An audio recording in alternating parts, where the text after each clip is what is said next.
another day, another cooking show na naman tayo, mga kaibigan. Today, I'm going to prepare beef caldereta, guys. So, alam nyo na, I have my boiled beef na, malambot na yan. And then, onion and garlic. I have my potato, carrots, and bell pepper. I love veggies, kaya dinamihan ko. Para tipid-tipid tayo sa karne, guys. Kasi ang mahal ng kilo ng karne ngayon, guys. 400 na yan, guys. Sangka pa. Kaya, wag tayong kumain ng baka. Palagi. Kasi malulugi tayo. Charing. Tapos, para mas creamy ang aming caldereta, I have cheese.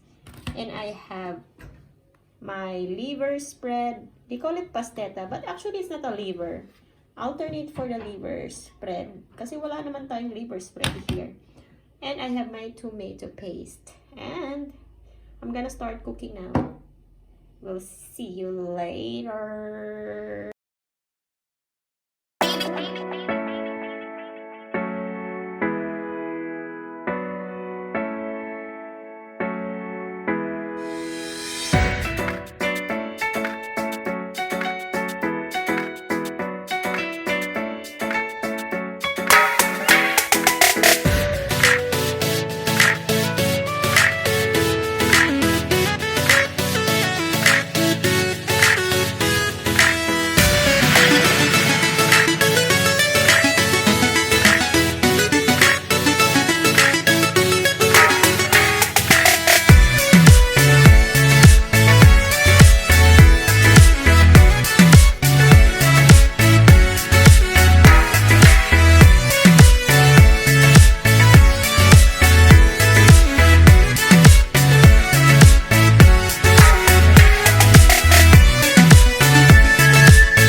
And here is our creamy and cheesy beef caldereta.